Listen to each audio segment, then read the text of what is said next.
जिस तरह से इक्विटी कल्चर बढ़ रहा है वो मार्केट्स के लिए या फिर वो स्टॉक के लिए बढ़िया रुझान लेकर आ सकता है और वैल्यू कैचअप भी कर सकता है गोइंग फॉरवर्ड अपने पीएस के साथ।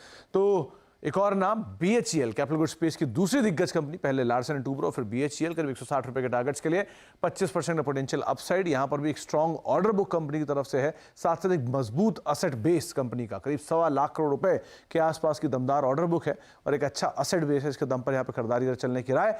और आखिरी में कमर्शियल व्हीकल स्पेस की ही एक और कंपनी अशोक लेलैंड, 210 रुपए के टारगेट्स के लिए 25% का पोटेंशियल अपसाइड यहां पे आता हुआ दिखाई पड़ रहा है। उनका मानना है कि ये अच्छे वैल्यू तो यहां दिख ही रही है, साथ ही साथ जिस तरह से नए सीवीज की ग्रोथ है और एक अच्छे प्रोडक्ट कंपनी लॉन्च कर रही है, उससे भी कंपनी को आने वाले समय में फायदा मिलेगा। तो ये तमाम स्टॉक जिनको आप दिवाली पिक्स के तौर से पीएल रिसर्च की तरफ से आते हुए देख रहे हैं।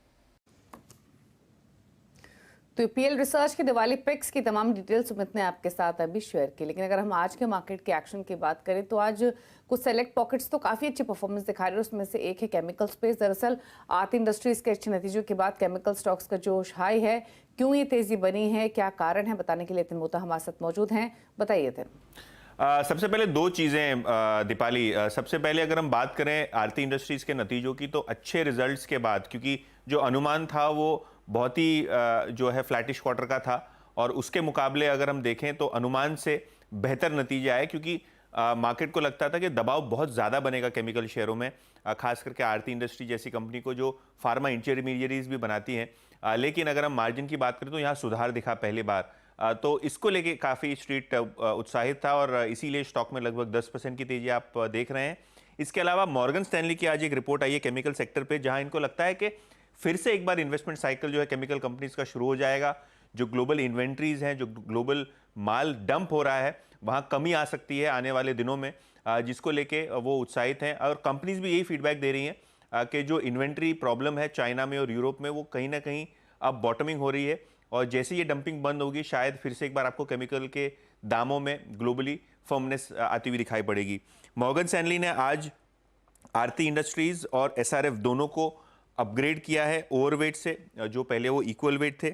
नवीन फ्लोरिन को डाउनग्रेड किया है, पीआई इंडस्ट्रीज को डाउनग्रेड किया है। लेकिन अगर हम एसआरएफ की बात करें तो पुराना टारगेट था लगभग 2200 रुपये के आसपास और अब नया टारगेट है 2600 रुपये के ऊपर।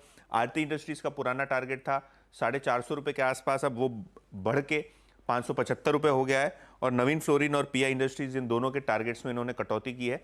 तो कहीं ना कहीं अगर आप देखें एसआरएफ, आरती और बहुत सारे ऐसे केमिकल शेयर्स ब्रोकरेजेस और अर्निंग्स की वजह से आज आपको जबरदस्त तरीके से तेजी में दिखाई पड़ रहे हैं। शुक्रिया इतने डिटेल्स बताने के लिए। तो केमिकल स्टॉक्स में तो अच्छा एक्शन है ही, और आरती इंडस्ट्रीज ही नहीं, बाकी स्टॉक्स जो आपके स्क्रीन पर एक अच्छी रौनक दिखा रहे हैं। रुक रहे हैं ब्रेक के लिए, ब्रेक के उस पार कुछ और खबरें, जल्द वापस आते हैं।